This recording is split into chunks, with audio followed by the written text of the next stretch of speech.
Hello, ladies and gentlemen of YouTube. My name is Mr. Maxwell, and welcome back to another side quest about video games with myself and Anglo Magmar. Hello! So yeah, not much. apart from some major. Apart from some mistreatment, but I think apart from the usual of AAA game industry being terrible people to the people that actually help make the games what they are, you know.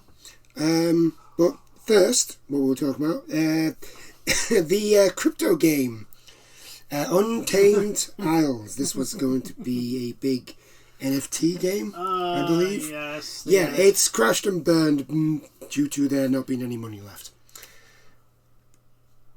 Mainly because of the whole crypto crash that's recently happened, and the bottom has fallen out of the NFT market. It's fallen so badly that I'm pretty sure the arrow is about to hit China. Yeah. Untamed Isles, a monster taming turn-based MMORPG that found major success on Kickstarter, has been put on hiatus because of the crypto crash. So, the lesson here, people, is do not make your game based on NFTs, blockchain, and cryptocurrency, because the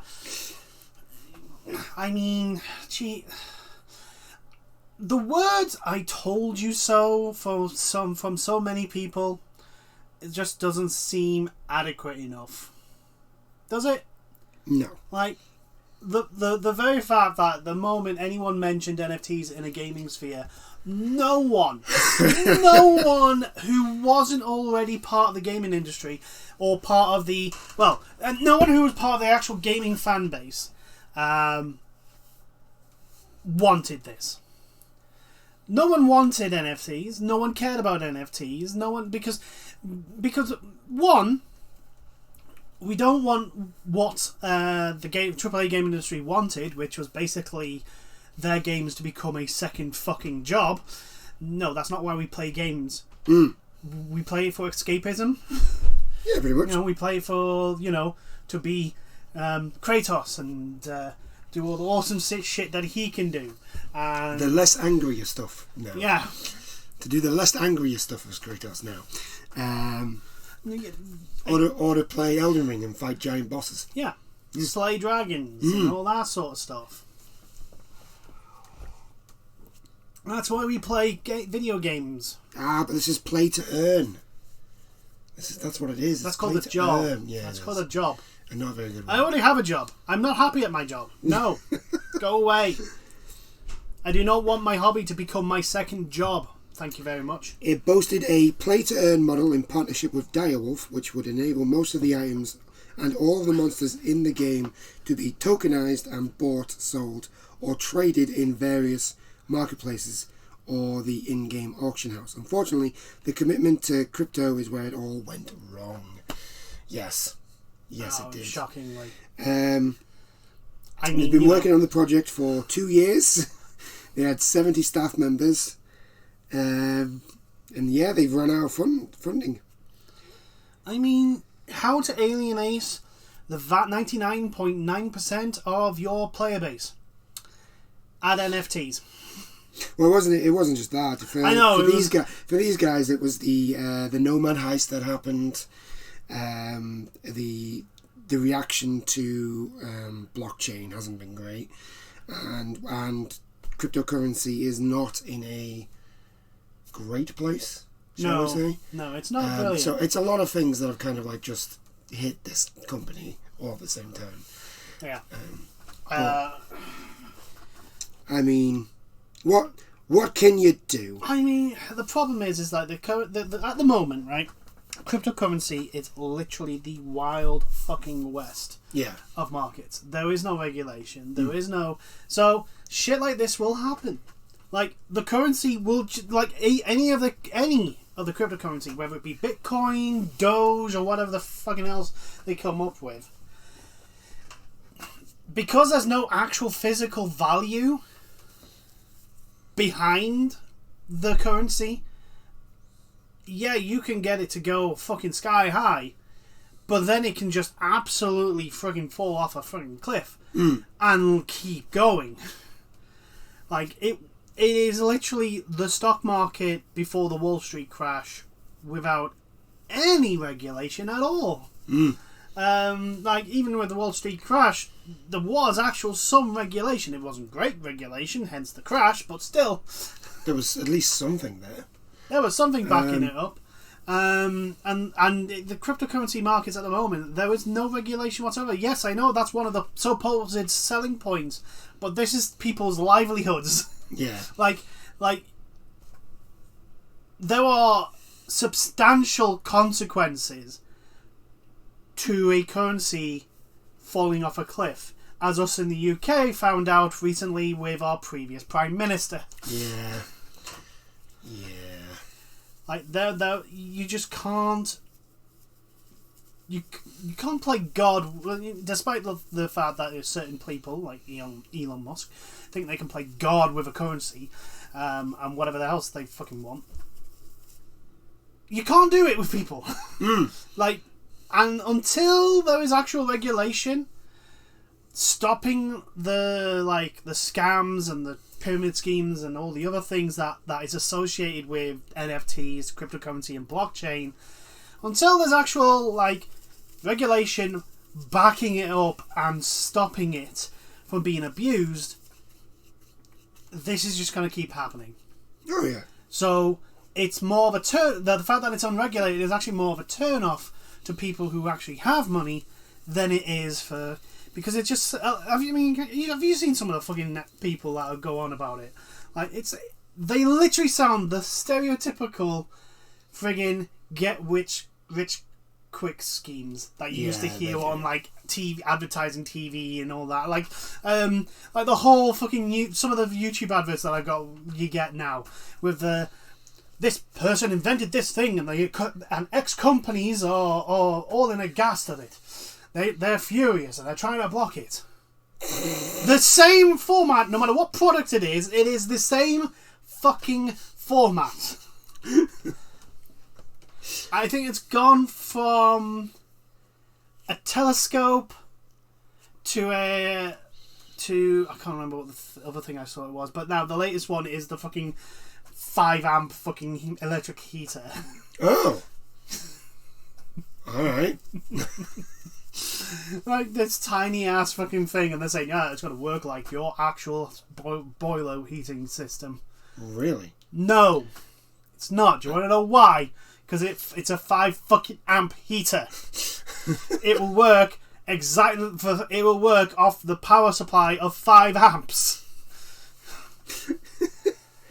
So yeah, every time there's another company that comes in on these blockchains and all this sort of stuff, I just wait for this sort of thing to happen, because like I said, there's no foundation. There's no regularization to put a solid foundation behind it, underneath it, and so you're just waiting for it to collapse. Speaking of which, with the whole cryptocurrency crash thing, do you know who Boogie2988 is? Yes, yes, I know who he is. Yes, he invested some money into that. Yeah, it's all gone. Yeah, it's not great. No. He uploaded a video the other day, and he was like, "Yeah, I've got no money." I was like, "Yeah, you invested in cryptocurrency. Congratulations. Well done. You played yourself." So now he's telling people how they can help him in streams and shit. God, he used to be one of the biggest. Everybody YouTubers. loved him. He was a massively loved YouTuber, and then I don't know. He went on Twitter and it just all went downhill. Yeah, he became one of those Twitter warriors. Yeah, just torpedoed his own career. Yeah. I know. I don't follow him religiously, but I know he did something, and it literally went. He in the words of a Cockney. Yeah. London Cockney. It all went a bit Pete Tong. Yeah. I know he was on a podcast, and I can't remember who was the podcast, but he said that they shouldn't have gay rights. Not because he doesn't believe that people that gay people shouldn't get married. Yeah. Not gay rights, gay marriage. Yeah. So we shouldn't have gay marriage right now. Not because he doesn't believe that they shouldn't get married, but because that's where you get if you do it too fast, the crazies will come out and people start getting shot and stuff like that. Which I can understand his thinking. I understand his thinking, but at the same time, like that's not how it works. Yeah, but also let's all be honest here, right? Gay marriage is both in the UK and the US, not exactly an old institution. It's only just recently been introduced. And I'm pretty sure the rights for gay people activism has been going on for quite a while. Yeah. This is not a we've started recognizing gay people as like their own as a separate a separate group instead of just everyone. If you're not heterosexual, then you're clearly there's something abnormal, blah blah blah blah blah, all that sort of stuff. That's not a new thing. Like this is kind of like slowly being dragged in. Like for example, in the UK, I don't know about the US, but in the UK, we first passed it and went, the religious institutions don't necessarily need to marry them, because in this country it is not the church that marries you, it's the state. The state marries you, and you can go to a general registrar and get married, and it is legal. I think it's the same for. I think it's the same for the US. US, because obviously you can get married by a guy dressed as Elvis. Yeah, I know. I'm pretty sure it's the same as the US, but obviously as a person who does not live there, and also the United States has 50 states, and they all have variations on their laws. Yeah. I know this. But anyway, yeah, he had that. Then he had the whole thing with the being a sugar daddy. That was weird. Yeah. And then the main thing that I remember is he was on a stream and he was talking and he was like, "Oh yeah, just send all your hate to me. All you Nazis and pedos, just send it all to me. So that way you're not." I was like, "What are you doing?" That is literally like someone needs to go around and, "Are you okay? Yeah. Are you okay?" There's nothing. I mean, it was a while ago when that one happened, but that was the last thing I ever heard of him. This is the first time I've heard of him since then. Since then, yeah. So he invested all his money in crypto, and it's gone. It is gone. Apparently, he invested in he took a friend's advice, which, by the way, when it comes to this is advice to just anybody. When it comes to your money, do not take advice from anyone. It is your money. Yeah. Do not take advice for it, especially when it comes into investing. Yeah. Right. You have to want to invest in something. You have to want to invest in something, and two, you better do the homework on it, because don't just invest in your if cryptocurrency. If that money goes down the tube. So I wonder if he's invested in that crypto company that went under just recently. Yeah, probably FXT or something like that. FTX. FTX. I've got the three letters right. Because they went under because basically there's them and another company in China, and the head of the Chinese company basically went, "Yeah, I'm pulling all my money out of that company because I'm not 100% certain where all the money's coming from." To which, if a Chinese company goes, "Yeah, we're not certain. We're not happy with the way this is going.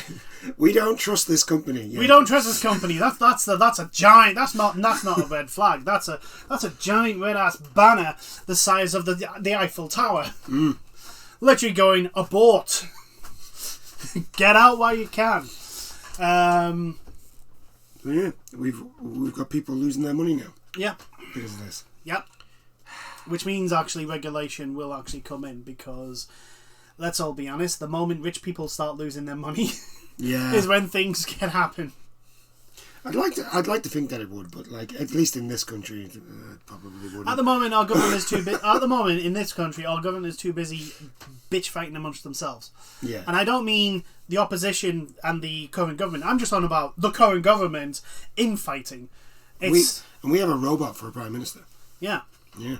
It's You know when you put your heads in your hand and just pray to whatever, that please let the amount of time that's about to expire before this can end, please let it expire really quickly.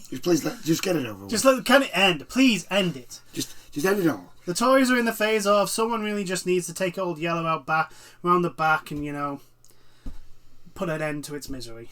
That's the phase we're in. Unfortunately, this phase is potentially going to last 2 years. So have fun with that. Yeah. Back to the game. So that was one hell of a side tangent, but back to gaming and. I'm sorry. Yeah, there is a couple of other things because I didn't go all the way down. So they hired the 2016 Pokemon World Champion, Wolf Glick, to help design the combat in the game. Let me guess, he hasn't been paid. No, he actually came out and spoke against NFTs. Let's all be honest. NFTs have no real place in a game. If we actually 100% think about it, right? NFTs will never work in the gaming industry. Because as I've said before, when we started talking about NFTs and why we don't like them, do you honestly think EA is going to let... Actually, no. Let's just go with the 100% certainty. Do you honestly think Xbox is going to let anything to do with Halo show up on a Sony platform? Yes. Do you honestly think that's ever going to happen? I know what you mean. Yeah, no. That's never going to happen. Do you think EA is going to let any of their friggin' properties show up on another company's game? No. No, that's true. See, when they all talk about these, blockchains and all that, they're all talking about their own little kingdom of blockchain. Not the actual, full genre of gaming. Oh, no. No. You're not allowed to play with all the other people. No, you have to play for us. Get in the Ubisoft mine. Go on. Aye. There's too many games like that at the moment. To be fair. The battle passes. So many. Grindy ass battle passes.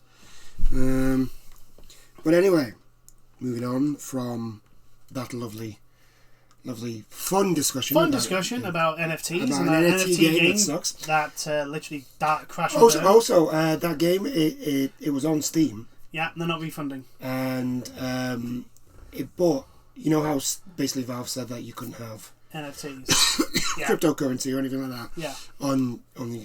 They didn't have it on the Steam listing. Version. Yeah. So that's a breach of. That's a breach of. So that game's getting pulled. Yeah, pretty much. But moving on, we shall move on to the Callisto Protocol. I was going to say project. I keep doing that. I keep going, the Callisto Project, and it's not the Callisto Project. It's the Callisto Protocol. Yeah. If you don't know, this is the game that is being done by the people that were behind... The guy that was behind Dead Space. The person that came... was he the lead director or something? I think he was either the lead director or the lead designer. Yeah, he had a major thing to do with Dead Space. It was like his project. It was his pet baby. And he is making a game called Callisto Protocol, which basically looks like the successor. Yeah, the spiritual successor it's like, to Dead this Space. looks like Dead Space, but with the gore turned up to 11. Yeah. To be fair. It looks cool. It looks like basically if you had Dead Space, but done by the people who made the good, gory Friday the 13th films. Yeah. So it does look cool. It's coming out in a month. Less than a month. It is.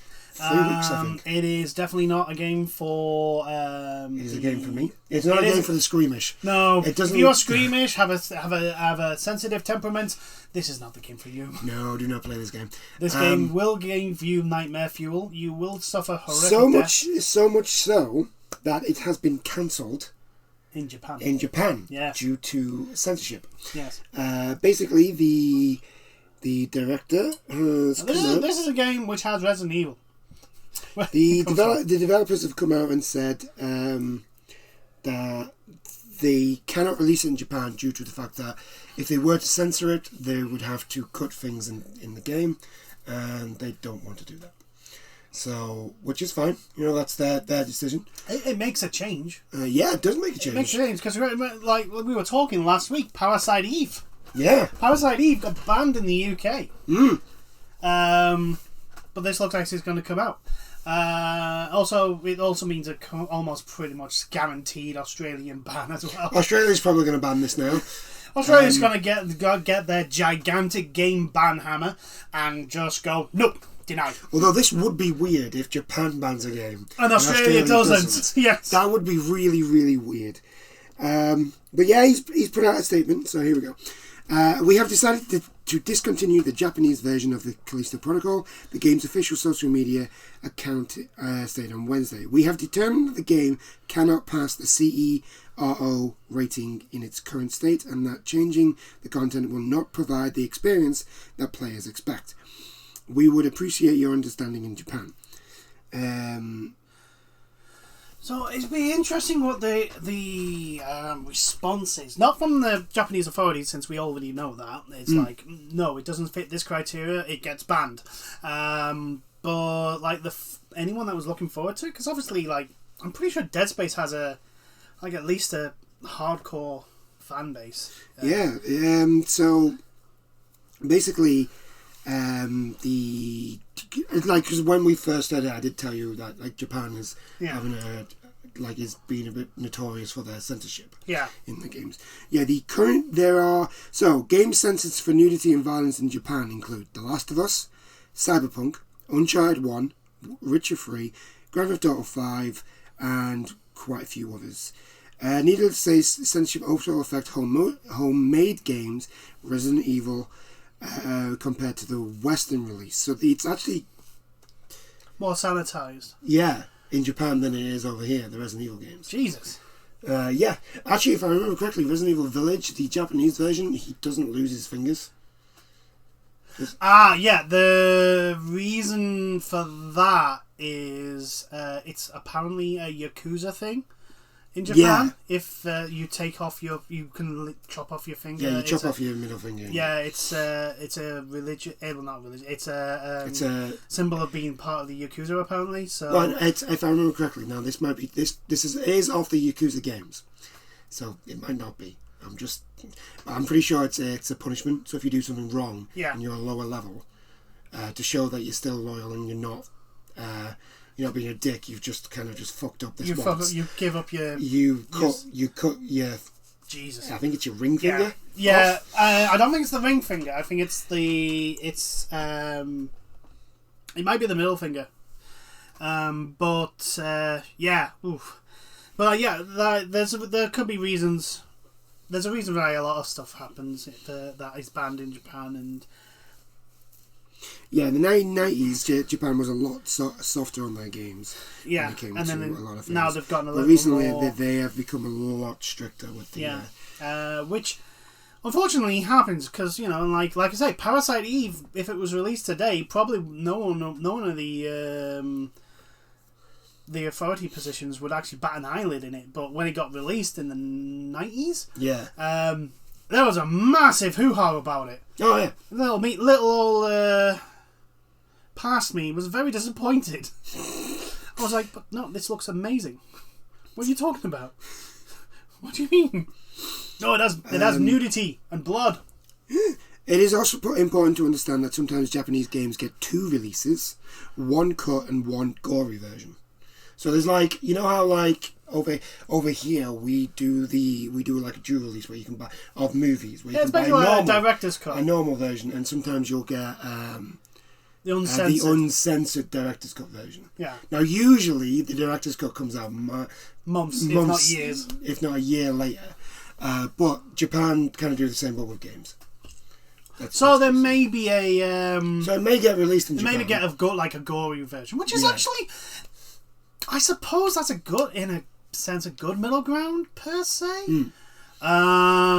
I don't know whether or not they would have to get a censored version to be able to be allowed to release the uncensored. That's version, probably one. Which is probably problem why they've stopped. Yeah. Yeah, I could see that being like a if you are wanting to release it in this gory mouse, it as this, we need a more tame version first.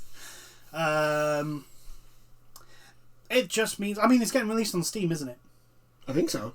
There's just going to be a whole lot of Japanese people buying VPNs. Yeah. Is it VPNs, isn't it? Yeah, VPN. Yeah, they're Most likely. Yeah, get some. No, I am not in. Surfshark. I'm not in. We're not sponsored. We are not sponsored by We're not VPNs. sponsored. We're not. Despite the fact it seems like almost everyone is. NordVPN. Surfshark. I mean, I get blooming advertised for my blooming antivirus. Norton. Yeah. Norton and fucking advertises it. Like, for God's sake. I've got a VPN.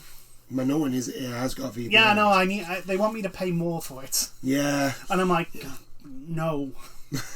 Not yet. I'm already, If I was a very popular streamer, then yes, because then if I accidentally go on YouTube, I will not get local advertising. If the way I see it is like if this ever takes off, yeah, and I do this as a job, then I will be buying one of the more things. I'm not going to be using Norton. No.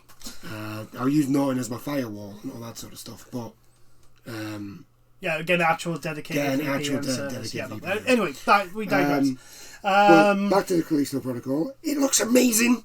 It does. I'm just going to gush over this now, just for a little bit. Yes. Just because I want to. Yes. December 2nd it comes out. It looks fantastic. I love the idea of like being able, like, chucking the enemies into the walls that are spinning, and like it looks like a lot more environmental kills that you can do now compared to what you could do in Dead Space. Yeah, which was it was the I mean, there was a few, but there wasn't like a lot. It was more the weapons did all the damage. Yeah. Thing. Although it was really fun to shoot off the explodable sacks from those explodable necromorphs and then throw it into a bunch of other necromorphs. Yeah, that was fun. And just watch the explosion. I did like shooting the arm off like the big ones. Yeah. And then grabbing the arm that had shot off and then flinging it back at them and sticking them to the wall. Yeah. That was cool. There were so many cool things you could do with Dead Space 1 and 2. Dead Space 2, man. Dead Space 2 just like added to the... I love that game. The fun and creativity you could have with fighting the necromorphs. But yeah, See, you can't even say it. I can't even say the first name. Callisto Protocol. Speaking of which, it makes a change for you to mispronounce something instead of just me. I know. Makes a change. But it does look really, really good. It looks like it. Well, the guy hasn't lost his touch, basically. No. It looks like it's going to be a really good game, and yeah, it just if you like Dead Space, I think this is going to. You're going to love it. And also, as I say, Dead Space has the best user interface in games ever. It has the best because there's no HUD. Everything it tells you, everything you need to know, and yet there is no HUD. It is so well thought out and implemented and put in place. It is literally. I don't think you can ever make a better user interface than what was in Dead Space. You can equal it, but you can't better it. Yeah. There's no better in it because literally, it was so immersive doing it that way as well. There was nothing. It looks like this one's doing the same. Yeah. It works. If I remember the trailers correctly. It works. Like, it just... Unlike what when Todd says, it just works. It actually does work. So yeah, Callisto Protocol is coming out December 2nd, which is just over 2 weeks now. I suppose you're going to disappear into a hole when that comes out. Yeah, most likely. Yeah. So... I look forward to it. I'm a scaredy little cat when it comes to horror games, but I do enjoy people enjoying horror games. Okay, so moving on. Do we have a full list here? Yes, the Game Awards are being announced as we speak. We're going to get to as we speak. So we're hoping the list is fully announced by the time we get finished talking. We're going to talk, and then we can talk about that. But in the meantime, Once your tablet Once my decides... tablet decides to load. Yeah, once your tablet decides to It's an old thing. Yeah. actually load the thing you wanted to load.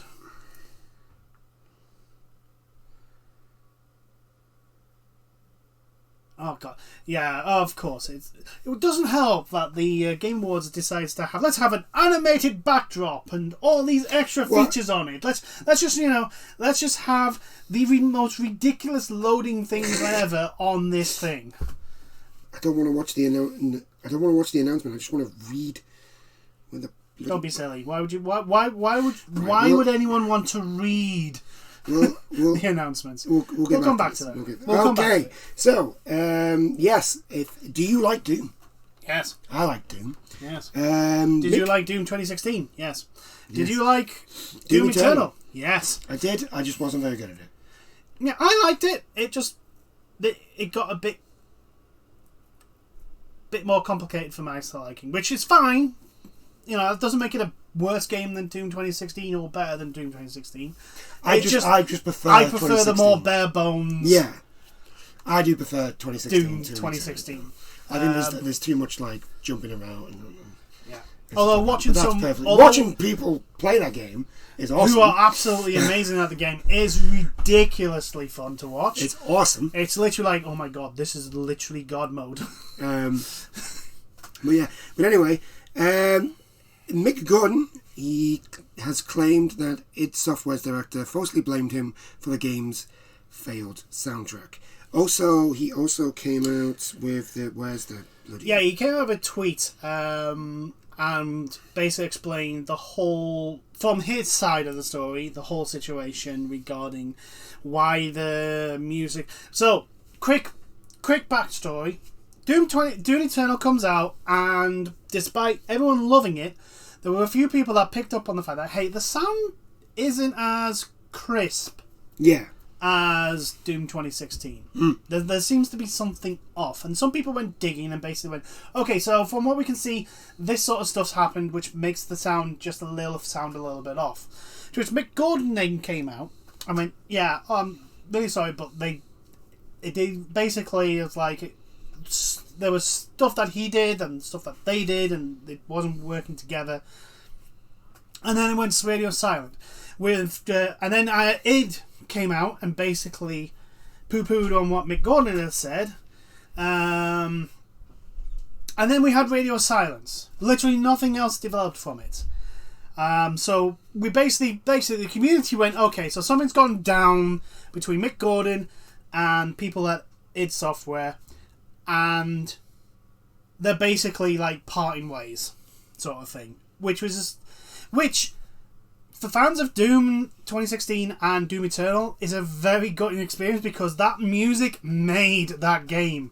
Like, you cannot remove the game from the music. Aye. There is no possibility of that ever happening. The Doom soundtrack and the Doom Eternal soundtrack are just as important as everything else. Like, you take that away and you are literally hamstringing the way the game feels and plays. So, we hear nothing for, I think it's years, because this was pre or during the pandemic? I think this was during the pandemic. Yeah, so like 2 years? Yeah. 2 years, nothing. And then Mick Gordon comes out last week, I think it was, with a tweet and a thread of like, this is what went down. So apparently, he was paid for only so much music, was given like really tight deadlines, to the point where he was actually crunching through Easter to get the music done correctly. He realized that he couldn't actually do it all in time, and emailed, and he actually showed pictures of the emails. He emailed the id management and basically said, look, I can't do everything. I've got this much time. Can I send... And basically something happened and like it wasn't processing. Like one of the tracks wasn't processing correctly.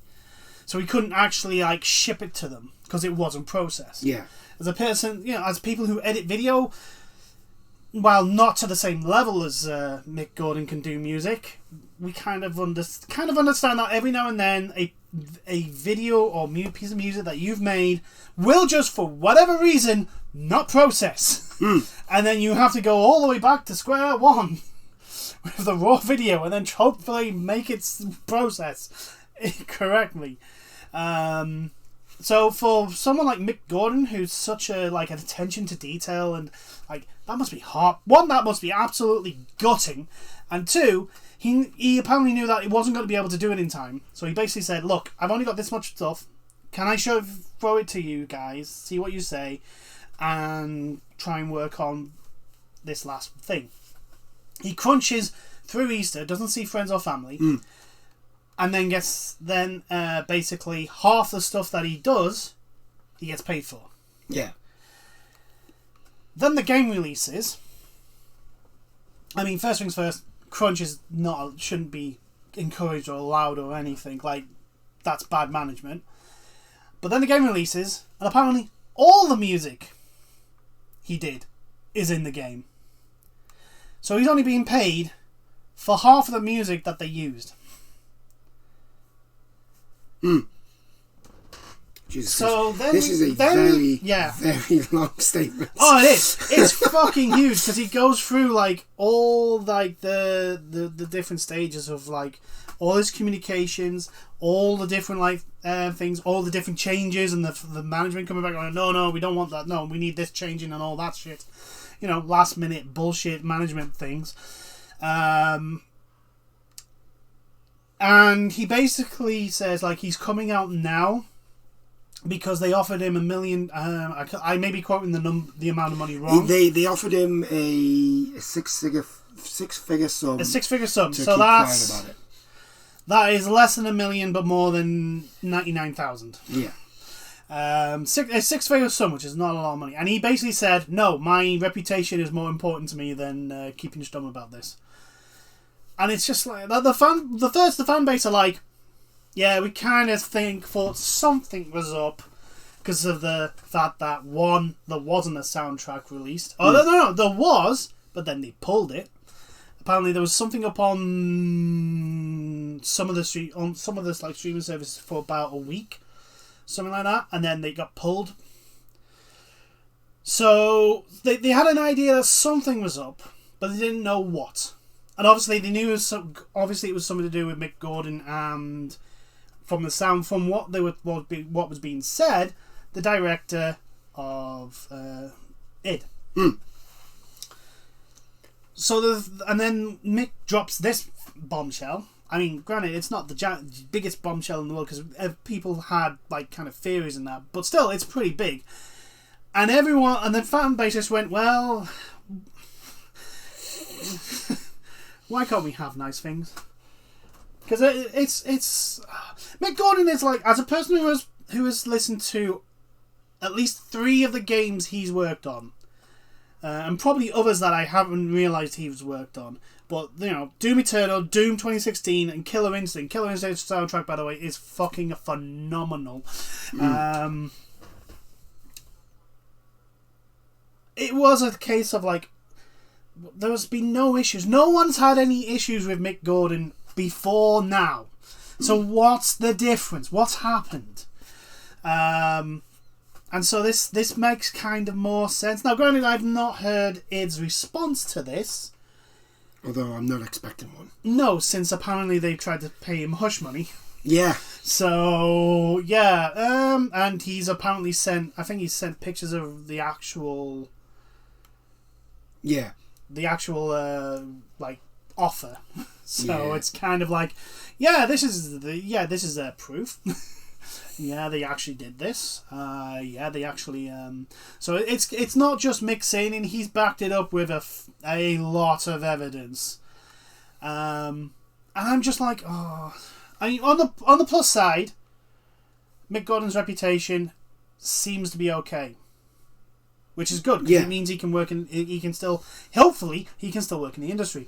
But this is the AAA game industry, they're all chummy at the AAA side, and they all like to blacklist people. Yeah. So, I'm hoping he doesn't get blacklisted because Mick Gordon is, like I say, I phenomenal. don't think he will get. I think he's too good Yeah. to be blacklisted. Like, his reputation at the end of Doom 2016 probably could sell games on its own. And it's just like, can the AAA industry, can I just ask the AAA industry for 6 months just not be dicks.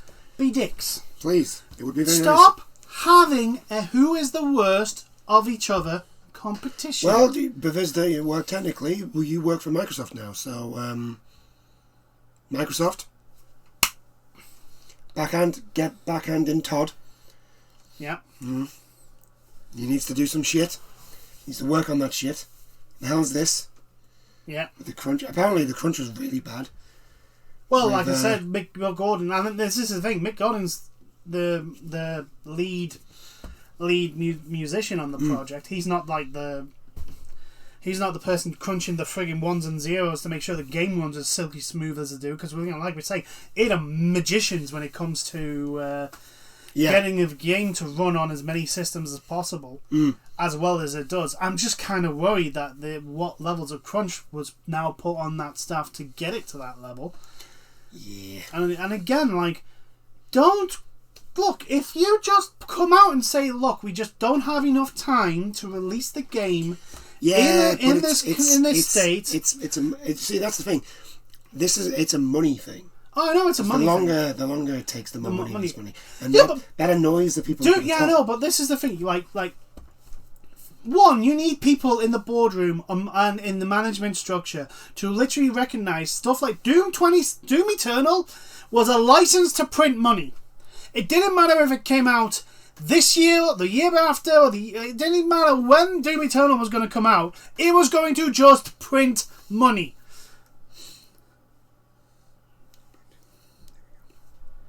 It was literally, that's all it was going to do. It was going to literally be, it was a license to print money for it. And Bethesda in retrospect. Like, just make sure it's ready and your staff that were working on it, working really hard, aren't pushed to the level where they literally go, no, I can't do this shit anymore, and leave. Because eventually, you end up like EA. Literally releasing, or Ubisoft, literally releasing broken, unfinished games in an incomplete state that will take at least 6 to 12 months to fix. Like, don't do it.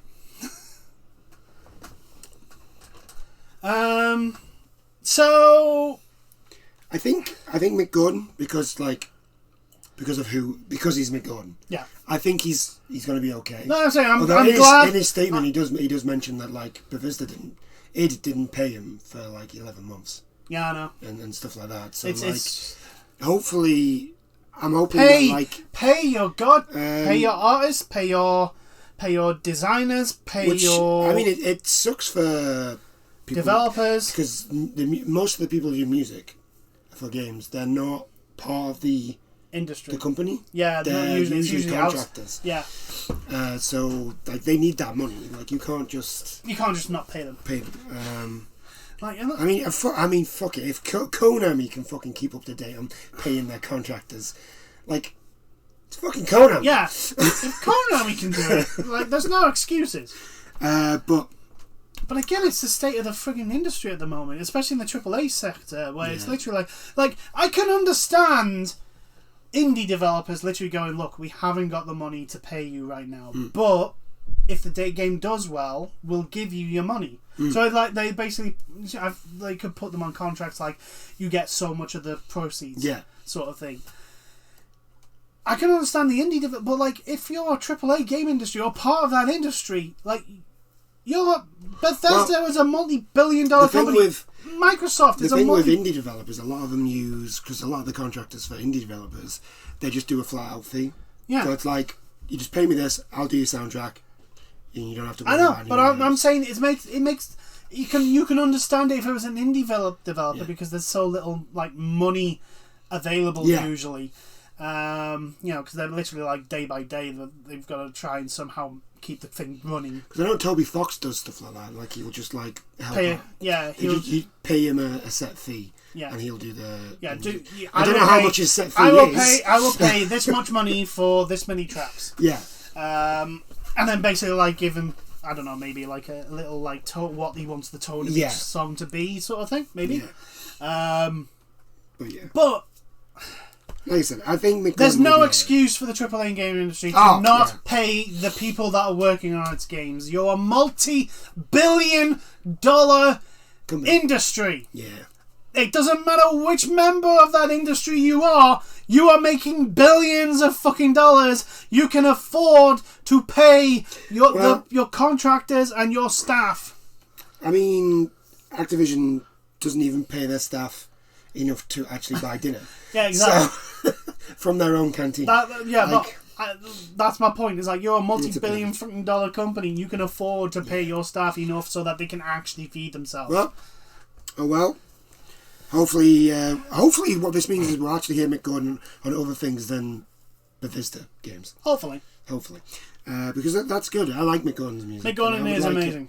I'd like to know other things. Like I say... Speaking of which, because this is the same style of music that Mick Gordon usually does, that Hellsinger game, fucking mint. That soundtrack is so good. That soundtrack is literally like, please give me more. I can't wait for DLC. Apparently they're working on a mode that will actually use your own music. Really? Yeah. Okay, that's cool. That is like, oh, please. That is cool. I mean, granted, you couldn't stream it. Because of DMCA. I don't think you could record it and then put it up and get money off it. But because streaming works a little bit differently. Yeah, if it's a live... If it's live broadcast, like different. You have to have somebody watching that stream the very moment that song comes on, sort of thing. And I really doubt, and even then, you don't get a lot of money out of it.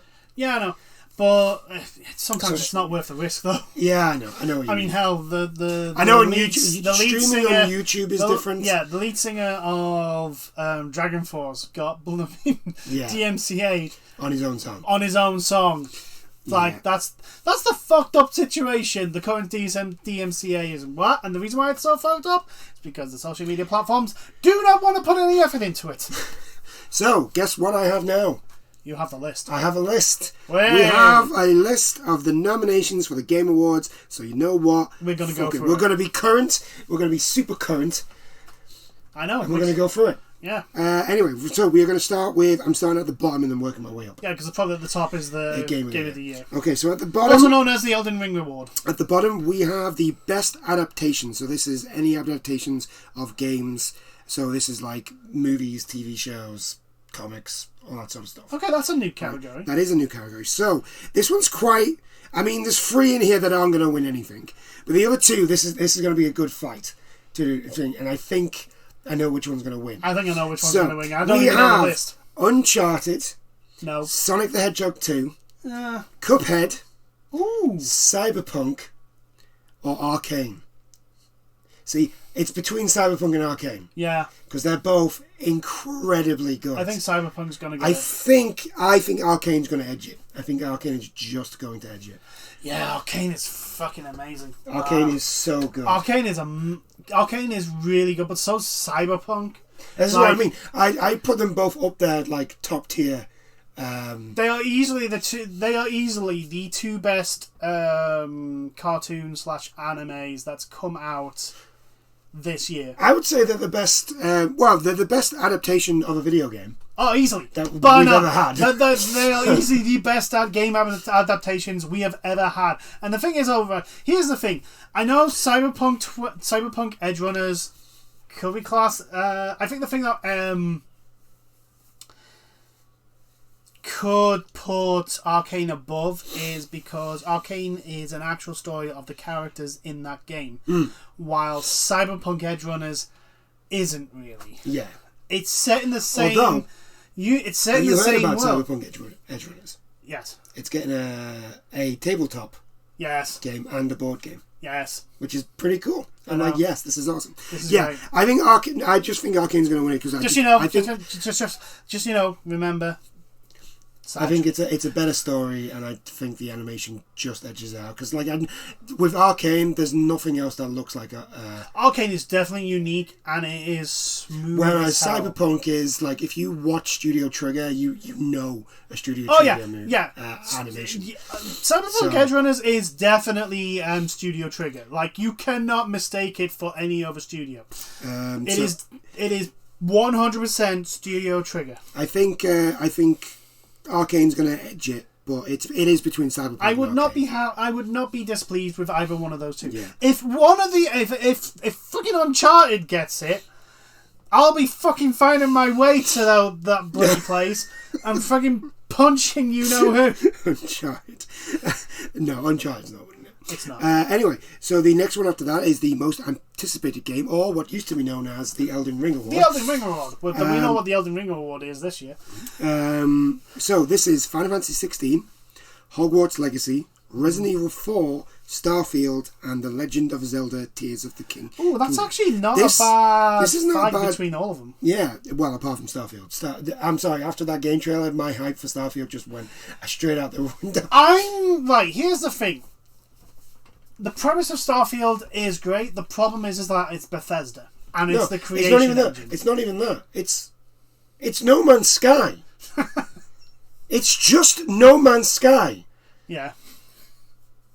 That's all it is. Yeah. You've just given me what I already have. No man's stuff, but with an actual plot. You are going to sell me a game that I already have. It's just for like 70 quid. But the only thing you're going to add is a plot. It's going to have a plot, and it's going to be broken. Yeah, because it's in the creation engine. That's all it's going to be.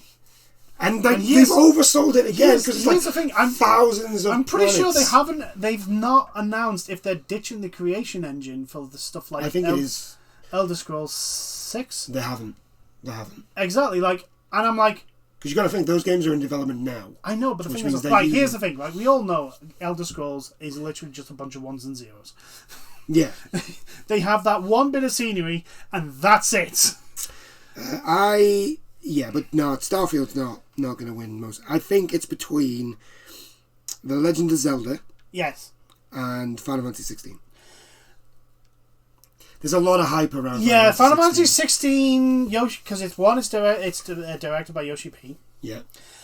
2, it looks fucking phenomenal, and 3, we're going to have. We're having kaiju fights. Yeah. In a Final Fantasy game. Yeah. And the battle system looks completely different. Yeah, it looks something completely. It looks like it will be more in place with Devil May Cry than. So. I'm wondering how that's going to work. I think Zelda's gonna tip it because ever since Breath of the Wild. Since they teased that single going down the stairs for Breath of the Wild 2, yeah, the hype for that game has been ridiculous. Yeah, which we now know Tears of the Kingdom is Breath of the Wild 2. Yes. Which, by the looks of things, it looks like it's going to be incorporating Skyward Sword. Yeah. So we're going to be able to go into the sky, which is cool as fuck. I do actually like the way they're doing these Breath of the Wild games, where it seems to be they're incorporating the different games and the different mechanics, but making it into one big open world, but also one maybe not understandable, but one continuous storyline. Yeah. Instead of the convoluted 3 different blooming three different timelines that they used I'd like, because if that's what they're doing, I can't wait for the next one, because the next one is where hopefully they will bring in the boat. And we get to sail the seas, and that's been my favorite. That's my favorite Zelda game, which was on the DS, which was it's my favorite one. I can't even fucking remember the name. Yeah, I can't remember the name. It's Tomb Link anyway. It's Tomb Link. I know that much. Oh, there we go. But anyway, moving on to the next one, a load of esports stuff we do not care about. Literally, there are far too many esport things. Right. Content Creator of the Year. I do not know who... Oh, no, I know who Ludwig is. Ludwig. Carl Jacobs, Ludwig, Nibelian, Noboru, and QT Cinderella. I'm going to assume QT Cinderella has something to do with QT X, or whatever the fuck his name was. XQC. Yeah. Maybe. I don't know. I don't know. I'm going to go with Ludwig, because he's the only one I know. He's the only one we know. Right. Best multiplayer game. Call of Duty, Modern Warfare 2, Multiverses, Overwatch 2, Splatoon 3, and Teenage Mutant Ninja Turtles. On principles, Teenage Mutant Ninja Turtles, Shredder's Revenge. I'm sorry. No, Overwatch 2 doesn't deserve it. Splatoon 3, maybe, because I haven't played it. Multiverse, no. And Call of Duty Modern Warfare 2, no. I want Splatoon 3 to win.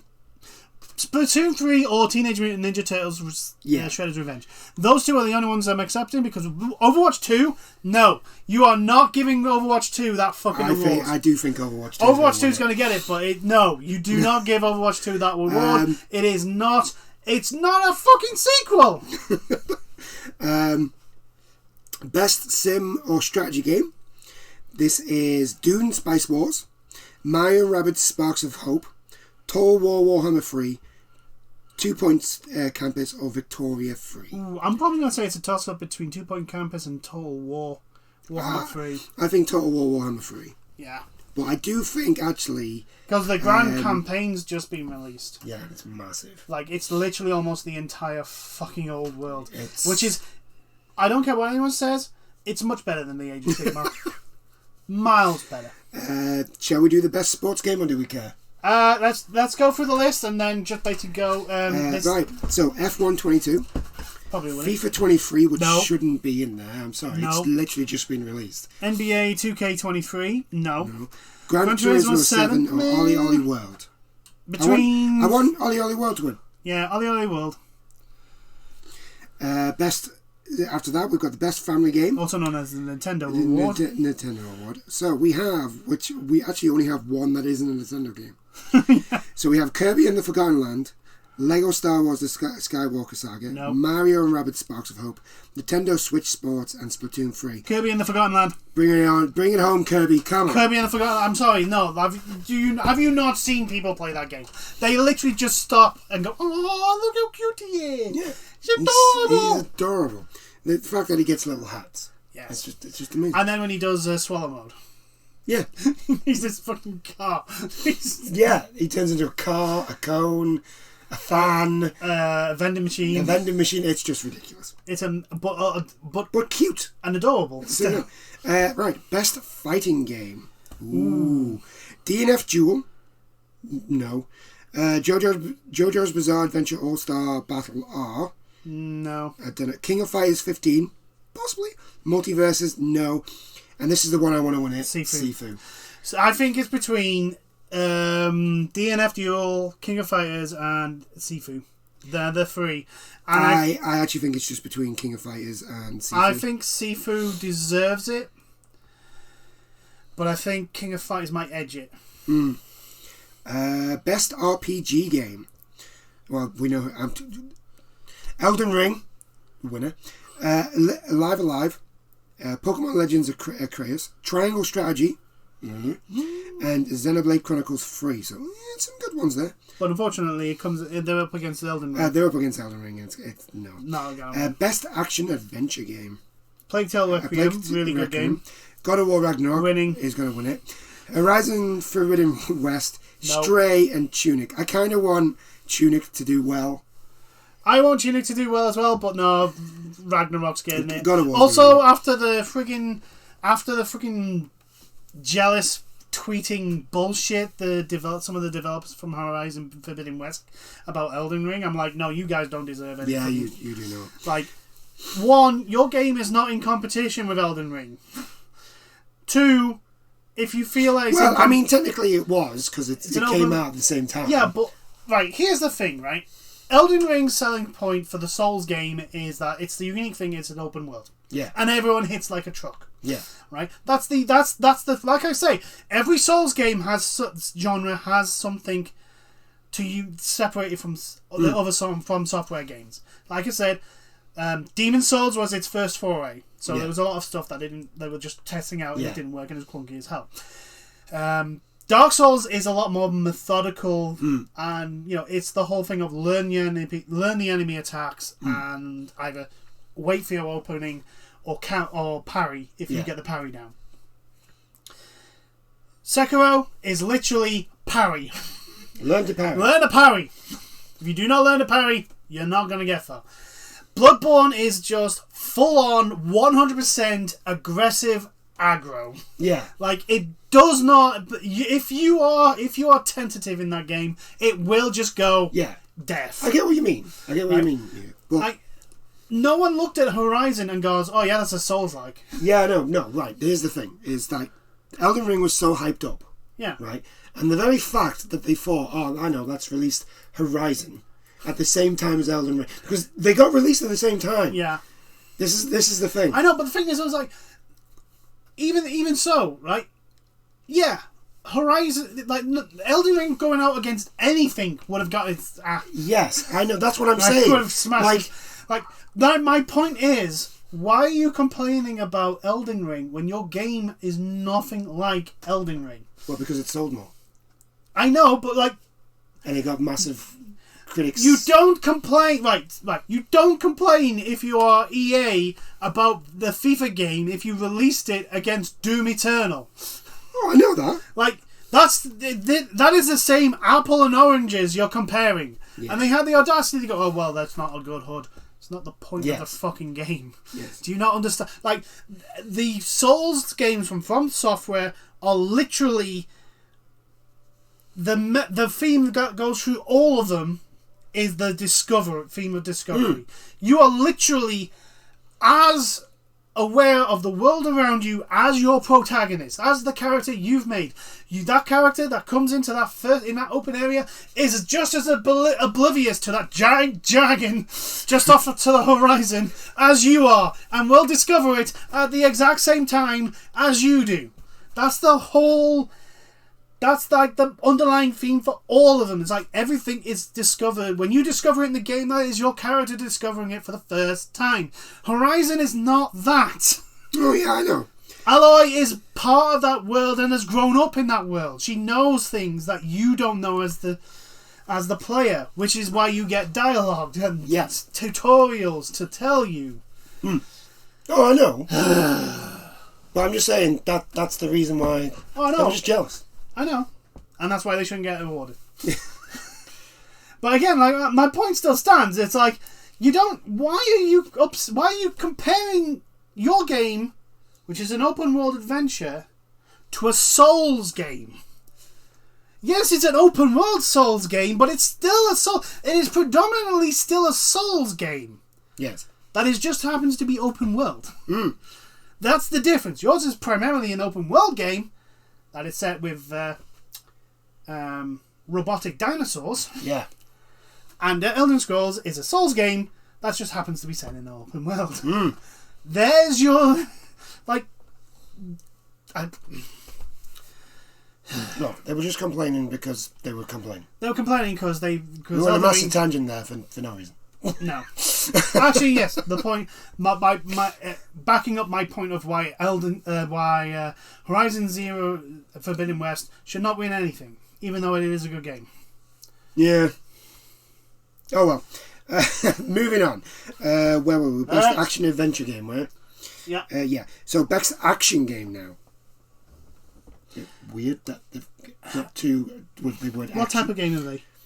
So basically the Devil May Cry, or well, actually, these are more linear. If you've noticed, these ones are a lot more open-y. Yeah. Whereas, because I wouldn't say Tunic is an open world game. Yeah. It's just a little bit more freedom. Best action adventure game, best action game. It's a bit weird that you've got two awards with the word action in it. Right, so the best action game is just your straight up brawlers. Yeah, pretty much.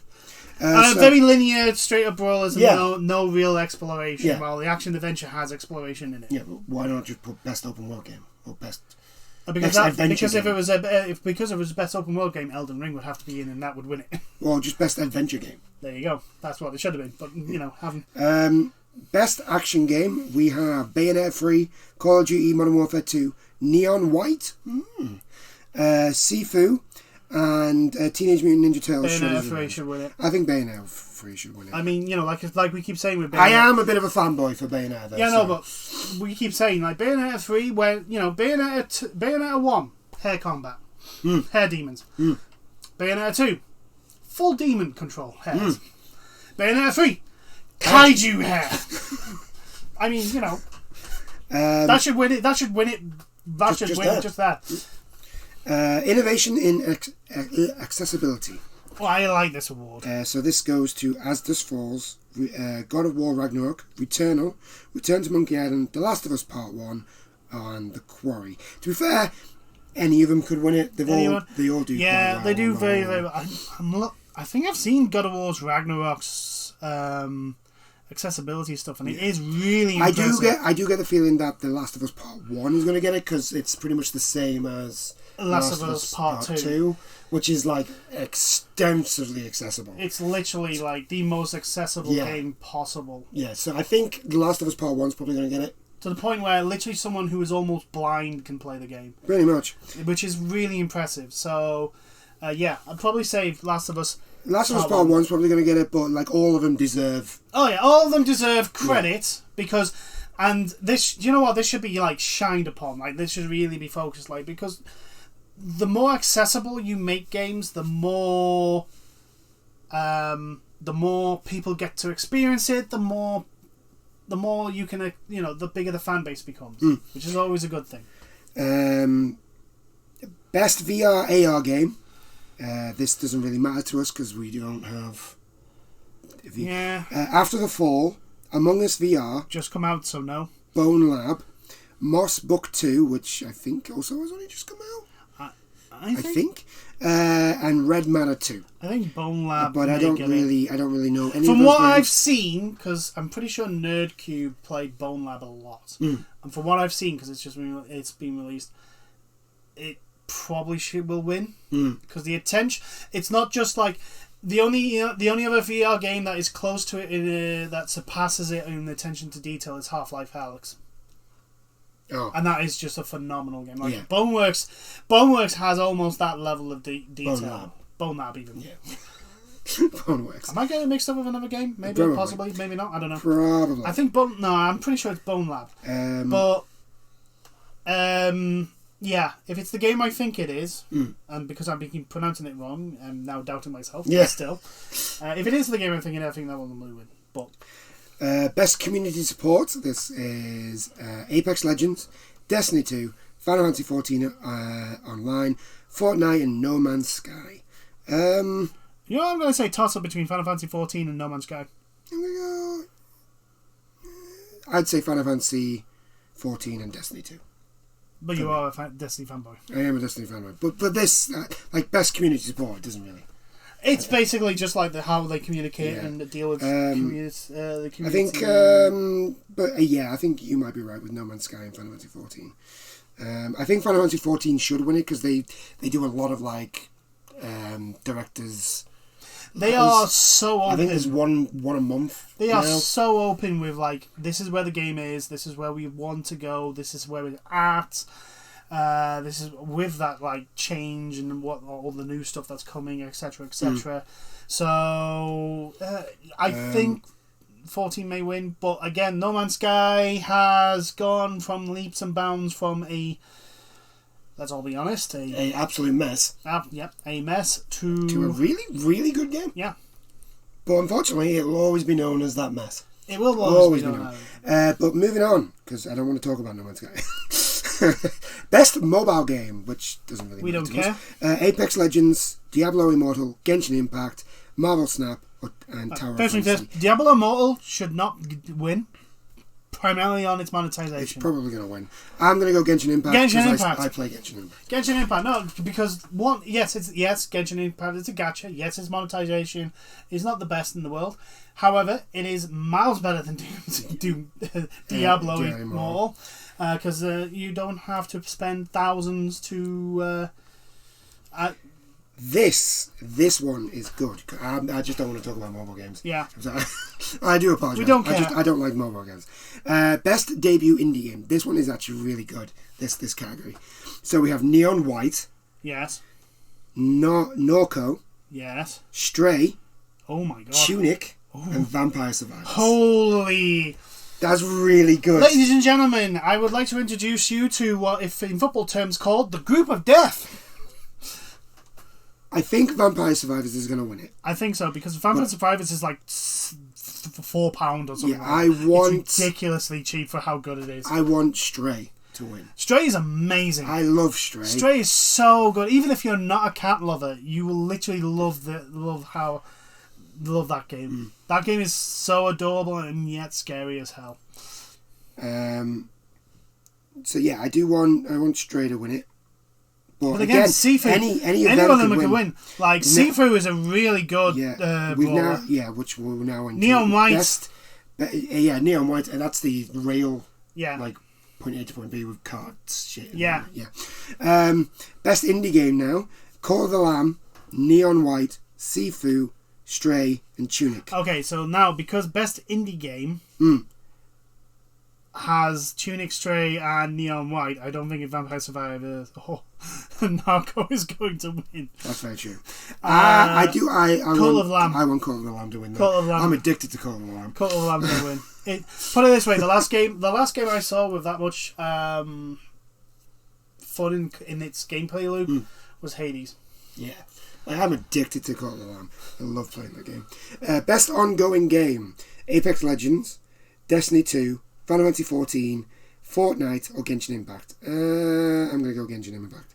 Either Genshin Impact or Final Fantasy 14. Yeah, because both of them have had Genshin Impact's just had its free. It's 3.0. Yeah, had its 3.0 and it's just released its final its story end boss for that part. Yeah.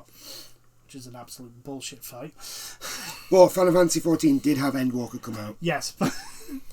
Like at the beginning of the year. Yeah. So. And it's still releasing stuff for it. Yeah, they're still bringing out. They're still bringing out the end game content for that game part. So I think Final Fantasy 14, but who knows? I know Destiny fanboy not going for Destiny. I know. That's because I think the thing is, if it wasn't for the fact that Genshin had such a good... Because the Sumeru 3.0 is really good. Yeah. And Final Fantasy 14 Endwalker was clearly, from what people are saying, is freaking absolutely phenomenal. If you wanted to end the story the way they wanted it to, the way that they have with Endwalker, apparently, it's this is the way you end it. This is amazing. I think 14's gonna get it. We got next is Games for Impact. A Memoir Blue, As Dust Falls, Citizen Sleeper, Ending, Extinction is Forever, Hindsight, and I Was a Teenage Ex-College. That one. I actually do not know any of those. Yeah, I've not actually noticed any of those games. I'm going to say As Dust Falls because it's the only one I actually know of, and I'm going to carry on. Right. I've always that's another set of games that I'm hoping they shine a real big spotlight on though. Right, we all know who's going to win this one, and if he doesn't win, I will be very upset. But best performance, this is Ashley Burke, Horizon Forbidden West, which I do believe she's Aloy. Charlotte McBurney, A Plague Tale Requiem, she's the last. Yeah, both really, really good. Oh yeah, they're both really good. They're just they're not Christopher Judge. Yes. Christopher Judge, God of War Ragnarok. Boy. Manan Gage, Immortality, and Sunny Sonic, God of War Ragnarok. Which, by the way, have you seen anything of God of War Ragnarok? No, I am literally hiding under a rock. Who is Odin is amazing. Like when you see Odin and you see what I mean. You go, oh my God, it's that guy. Like seriously, you will. Yeah. But Christopher Judge, the wins hands down. Best. I hope. Do you know what? I hope they bring both him and the guy who plays the lad who plays Atreus, and they do this skit again. Yeah. Read it, boy. Read it, boy. He's not said boy once. Has he not? As far as I'm up to in the game, he's not said boy. He's not said boy. Oh my God. I think they realise, we don't want the meme.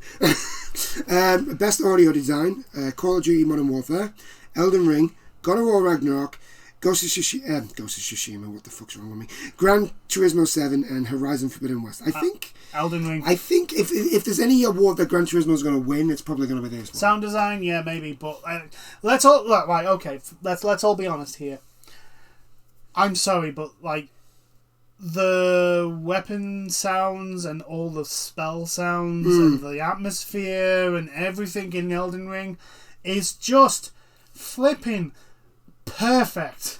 Nothing sounds out of place Like, everything is, like, as it should be. It just feels right.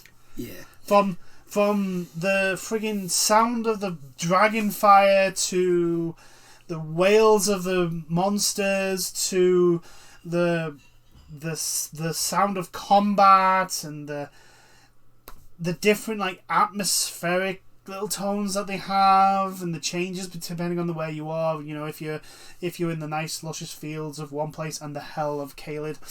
Yeah. So yeah, you think Elden Ring for that one? I think Elden Ring. I think I'm gonna go with God of War again. See, I've not because I know you haven't played it because like, I've not.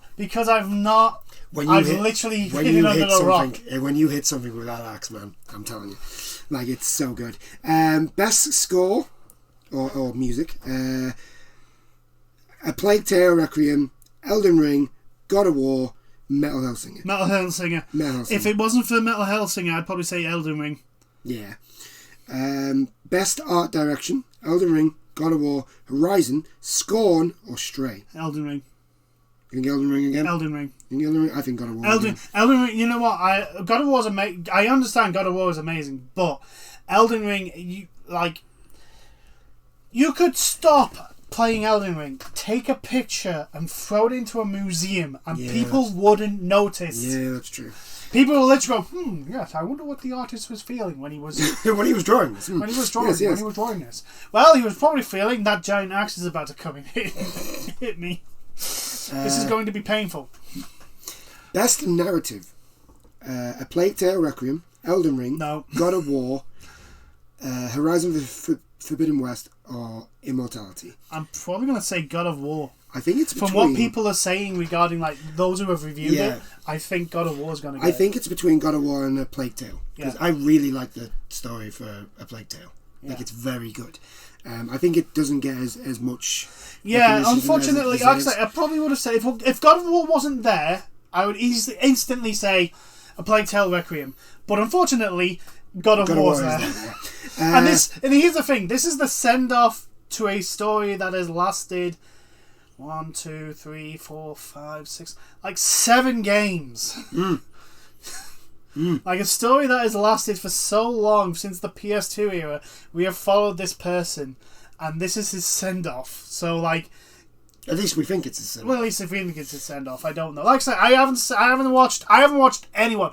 I have stopped watching the people I used to watch because they're playing God of War Ragnarok, and I'm like, no, I want to go through God of War at the moment, which I am actually playing. I want to go through that first, and then go straight into Ragnarok. Yeah. Best game direction: Elden Ring, God of War Ragnarok, Horizon Forbidden West, Immortality, and Stray. Now, I do know I've just said that, like, God of War Ragnarok is probably going to win these awards, and I understand. I don't think it should. I think because it's literally just come out.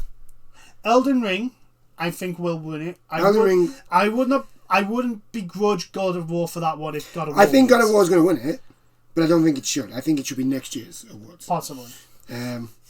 I don't, because I think it's just come out, and finally, Game of the Year. This should be Elden Ring's to win. This should be Elden Ring, but the games in there are A Plague Tale, Elden Ring, God of War Ragnarok, Horizon Forbidden West, Stray, which is like, that's a good... And Xenoblade Chronicles 3. So, first things first, like, let's all be honest, Elden Ring's going to win it. Or at least it should. Should win it. Like, despite what I've just said about God of War Ragnarok, right? Elden Ring is literally one of the greatest games we've ever had. Yeah. I don't care what anyone says. Yes, if you are not a fan of Souls games, then it's not for you. That's perfectly fine. The thing is, even because there's a lot of people who don't. I know a lot of people who didn't like Souls games, but they play Elden Ring. Yeah, right. My point being, though, is like not like the Game of the Year. Like Call of Duty, when it won Game of the Year, isn't for everyone. Yeah. Not everyone likes first-person shooters. So you can't basically put that criteria of, well, the Game of the Year has to be a game that is enjoyed by everyone. Yeah. No, that's impossible. Do you want to know why? Because no game can be made for everyone. I mean, God knows EA try. EA do try. Well, God knows Ubisoft freaking tried.